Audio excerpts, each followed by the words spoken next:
Well, I was born in, Coburg on the birth certificate, but I was born in Pascoe Vale, really.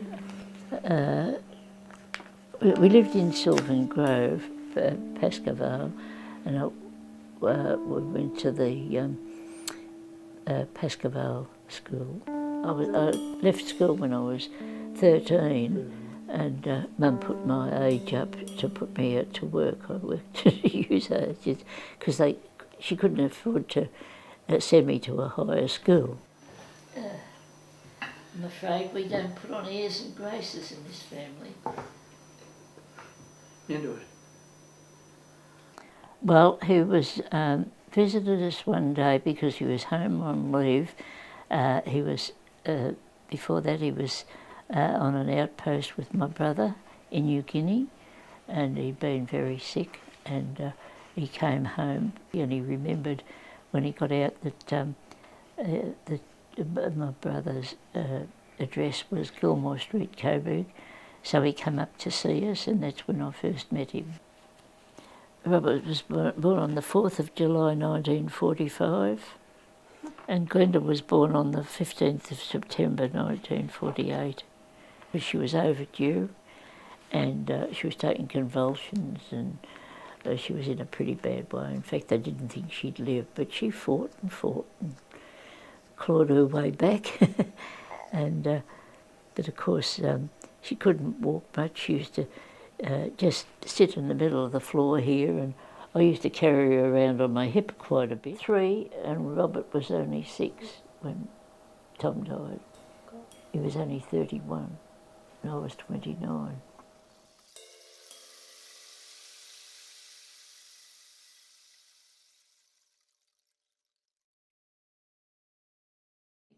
But I hadn't been out on my own for a long time, and a couple of times I went with 2 women that were widows, and they said, "I'll come in to the Masonic," and Mum said, "Are you going to the dance?" And I said, "Oh, no," because the other 2 weren't going.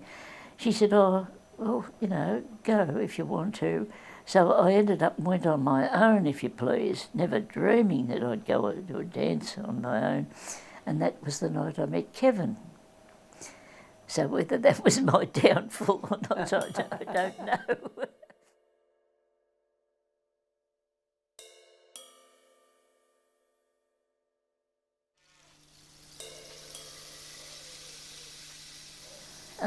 She was very hard to bring up, really, because she didn't do anything, didn't feed herself, didn't do a thing.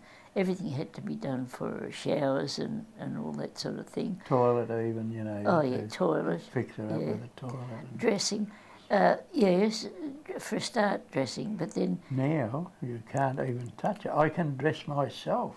Yeah, now, she's quite good now. But she's quite good now. It was, I suppose it was hard in this way that you couldn't just up and off and like you can with normal children. I think that's what it amounts to.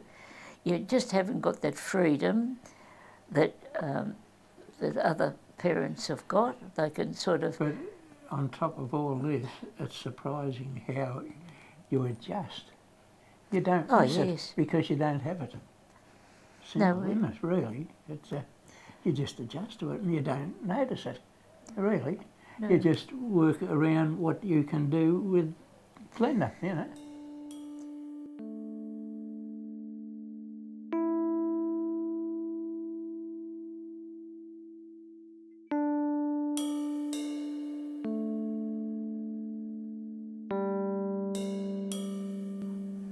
I've gone a bit flat. Yeah, flat. Yeah, flat. Flat as a tack. As simple as that, it's flat. Just gone flat. I can't get over not having to be up at a certain time, take her out the front, put her on the bus, be home by 3. Different ones have said to me years ago, "Oh, why don't you do this and why don't you do that?" Well, that used to get my back up because it had nothing to do with them anyway. But it was hard. I'd think, how is she going to cope, and how is she, lots of things you go through my mind. But it got to the stage when the opportunity came, I thought, well, it's now or never.